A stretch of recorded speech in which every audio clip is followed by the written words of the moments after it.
ಗುಡಿಬಂಡೆ ತಾಲೂಕು ಕಸಬಾ ವತಿಯಿಂದ ಪಟ್ಟಣದ ಸರ್ಕಾರಿ ಬಾಲಕಿಯರ ಪ್ರೌಢಶಾಲೆಯಲ್ಲಿ ರಸಪ್ರಶ್ನೆ ಲಿಖಿತ ಪರೀಕ್ಷೆ ಹಮ್ಮಿಕೊಳ್ಳಲಾಗಿತ್ತು.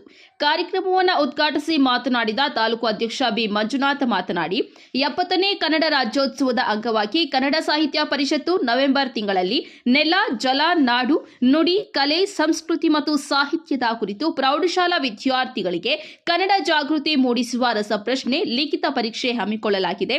ತಾಲೂಕಿನ ಶಾಲೆಗಳಲ್ಲಿ ಕನ್ನಡ ಸಾಹಿತ್ಯದ ಕಂಪು ಪಸರಿಸಲು ಪರಿಷತ್ತು ಕಾರ್ಯಕ್ರಮಗಳನ್ನು ನಡೆಸುತ್ತಿದೆ ಎಂದು ಹೇಳಿದ್ದಾರೆ.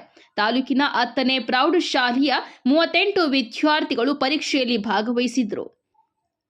ರಸಪ್ರಶ್ನೆ ಪರೀಕ್ಷೆಯಲ್ಲಿ ಮಾಚಹಳ್ಳಿ ಪ್ರೌಢಶಾಲೆಯ ಅಭಿಷೇಕ್ ಎನ್ಪಿ, ತಿರುಮಣಿ ಪ್ರೌಢಶಾಲೆಯ ಅಕ್ಷಿತಾ ಎಸ್ಆರ್, ಪಲ್ಲವಿ ಜಿ 3 ಜನ ಪ್ರಥಮ, ಸರ್ಕಾರಿ ಬಾಲಕಿಯರ ಪ್ರೌಢಶಾಲೆಯ ಶ್ರೇಷ್ಠ KS, ಸನ್ನಿತಿ M, Praveen K R, Tirumani ಪ್ರೌಢಶಾಲೆಯ ಹರಿಪ್ರಿಯಾ ಜಿ ದ್ವಿತೀಯ ಪಡೆದು ವಿಜೇತರಾಗಿದ್ದಾರೆ. ವಿಜೇತರಾದ ವಿದ್ಯಾರ್ಥಿಗಳಿಗೆ ಪುಸ್ತಕ, ಬಹುಮಾನ ಮತ್ತು ಪ್ರಶಸ್ತಿ ಪತ್ರ ನೀಡಲಾಗಿದೆ. ಕಾರ್ಯಕ್ರಮದಲ್ಲಿ ಕಸಬಾ ಕಾರ್ಯದರ್ಶಿ ವಿ ಶ್ರೀರಾಮಪ್ಪ, ಸಂಚಾಲಕ ಶ್ರೀನಿವಾಸ್ ಗಾಂಧಿ, ಶಿಕ್ಷಣ ಇಲಾಖೆಯ ಡಿಆರ್ ಅನಿತಾ, ತಾಲೂಕಿನ ವಿವಿಧ ಪ್ರೌಢಶಾಲೆಗಳ ಶಿಕ್ಷಕರು ಸೇರಿದಂತೆ ಇತರರು ಉಪಸ್ಥಿತರಿದ್ದರು. ವರದಿ Satish Babu, A Nandi TV, Gudibande.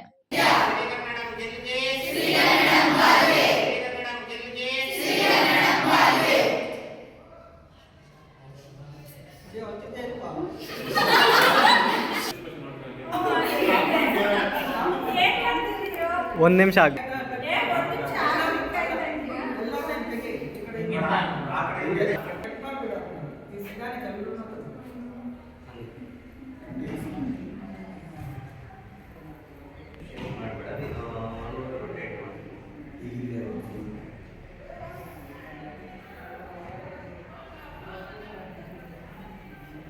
Certificate